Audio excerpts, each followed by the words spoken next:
Hey guys, this is God of Politics and welcome back to a brand new video. But before we get started with this video, please like this video and subscribe to the channel. Also join the Discord that is linked down in the description. We just finished with the primaries in the mock-ups. So we are now on the general election campaign, so make sure that you join the Discord to be involved in that.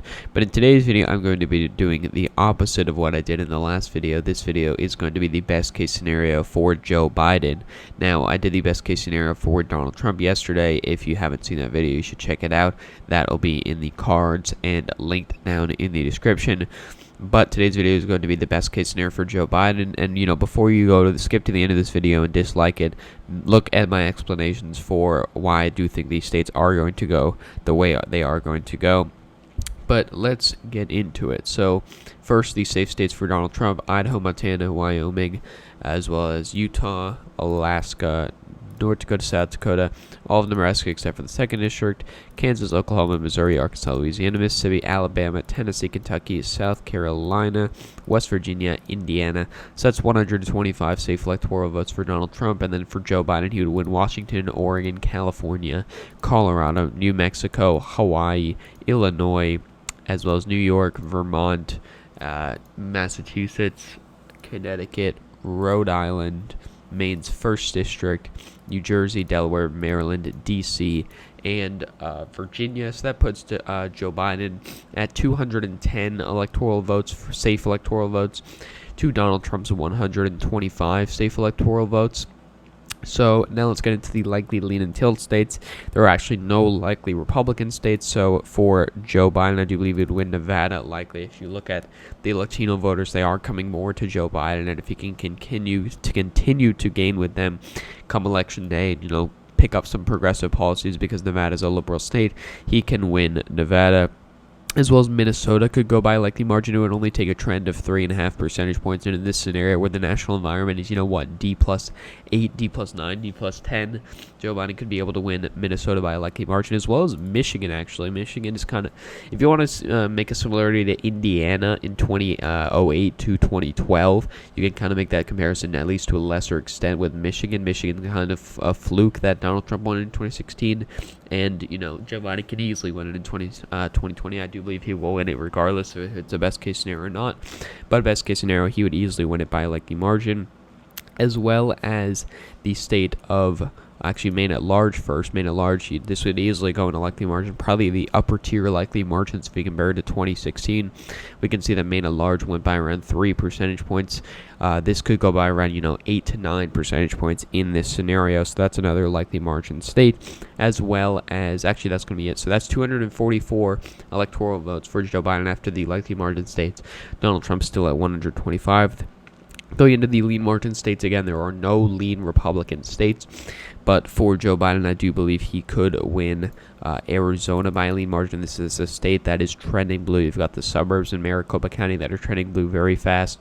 The polls are very good for Joe Biden right now, and a lot of this is basing off of the polls. If Joe Biden can do as well as the polls say, he will win in a landslide, and that's what we'll talk about in a sec. The next state is Wisconsin. Wisconsin is a state that usually has gone to Democrats very easy. You could say 2016 was a fluke. I don't think it was a fluke. I do believe it is trending in that direction. But Joe Biden could easily win this state. I do believe that he could win it by a lean margin, as well as Pennsylvania. I do believe that Pennsylvania could go by more than Michigan, but if Joe Biden is going to win in a landslide in a best-case scenario, I do believe Michigan has more elasticity than Pennsylvania does. Pennsylvania is Joe Biden's home state. He has a lot of connections there, things like that. And he could easily win the state. The polls are showing that too. So that's all of those states, as well as actually New Hampshire. He's well over the 270 mark by now. He could win New Hampshire by a lean margin as well. I do believe this will be close to 5 percentage points, something like that. And so that's all of the lean margin states there. Getting into the tilt margin states, and there are actually no tilt Republican states here. This is actually quite interesting. So if we want to go through the tilt Democratic states, before you dislike this video, I do believe Texas could go tilt Democrat. If you look at some of the polls, there's been multiple polling data, multiple polls showing that Joe Biden is winning in the state of Texas. And if you're assuming it's a best case scenario, Joe Biden would only have to outperform those polls by 1 point in some scenarios, or some polls, he'd only have to do as well as the polls say. And Texas is a state that is trending blue. And if it trended blue as fast as 2012 to 2016, it would go to Donald Trump by only 1 percentage point. So it is entirely possible that the state could go blue. And while I don't think it's going to go blue in actuality, in a best case scenario, I do believe that it could go blue.